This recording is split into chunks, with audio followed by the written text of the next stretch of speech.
So in this video, I wanted to briefly compare the Pentel GraphGear 500 versus the Pentel GraphGear 500.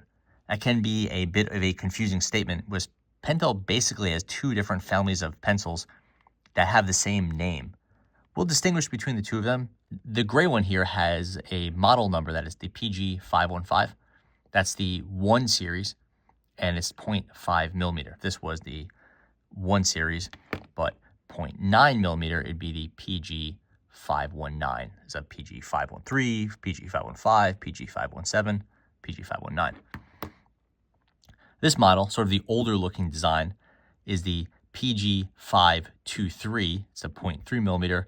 There's also a PG525, 7, and 9. And they all have that sort of old school look to them.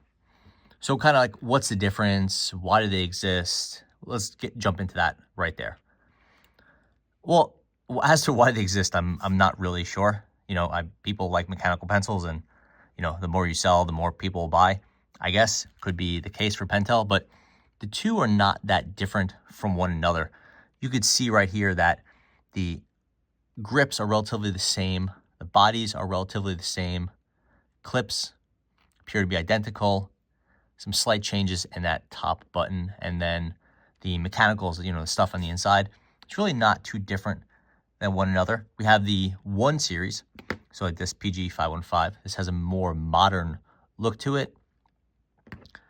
The kind of more old school series is the PG52X, and it definitely looks kind of older, even though it has the higher number, the 2 versus the 1. And these are both still available. You could buy them in 4-packs if you want all the sizes. You could buy them alone. Sell for about $5 to $6, generally speaking, a little bit more or less. I think some are available in the US, some are more aimed at the Japanese market, but you could find them in the US as easily as you can any other ones. This is the one that I believe is primarily aimed at the Japanese market. You can see the price there in yen and then the Japanese writing. This one doesn't have that. It has 0.3 millimeter drafting pencil, GraphGear 500 in English right there. You could probably just make it out. So US model, Japanese model, essentially the same. Okay, so let's get into the sort of minute differences. The gray model has a brushed metal front end.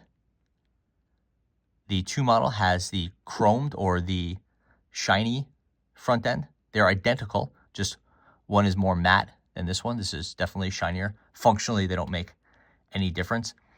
At first I thought one would be more slippery than the other or something like that, but it's essentially the same. No changes there. This plastic body is the same, but this one is gray. This one is brown.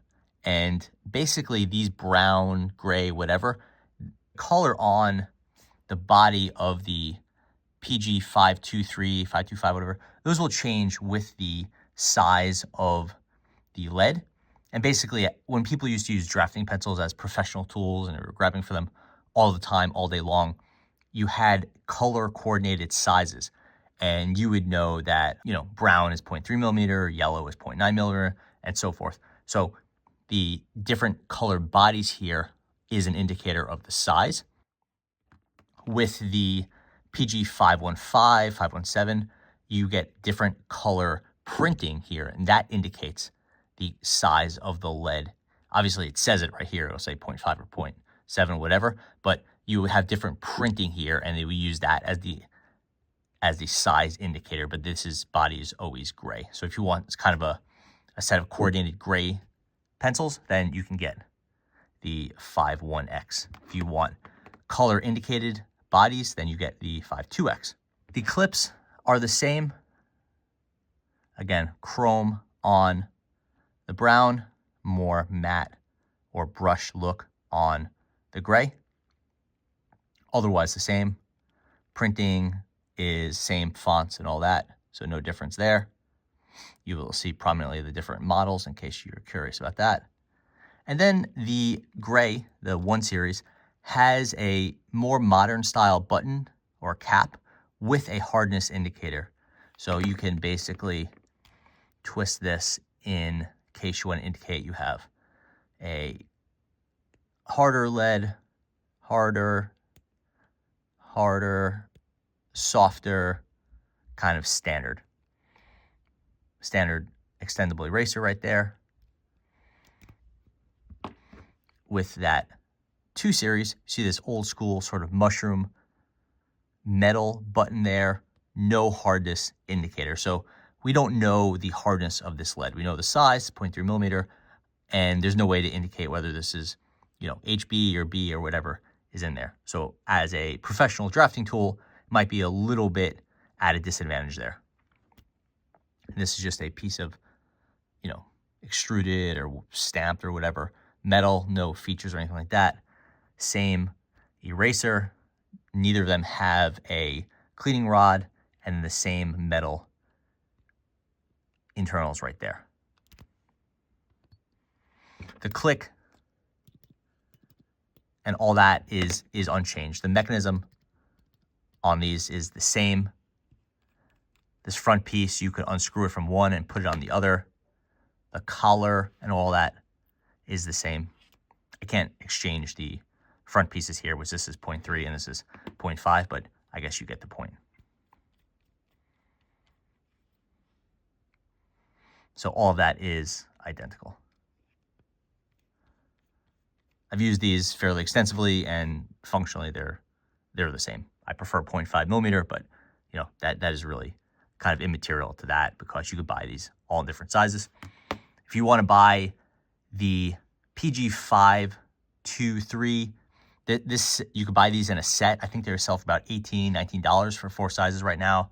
That's readily available. It's a nice way to get it, which you're getting 0.3, 0.5, 0.7, 0.9 millimeter pencils in a nice little kit. Very useful.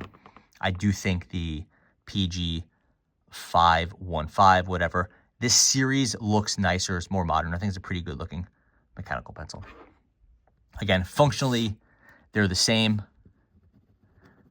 and I wouldn't recommend one over the other.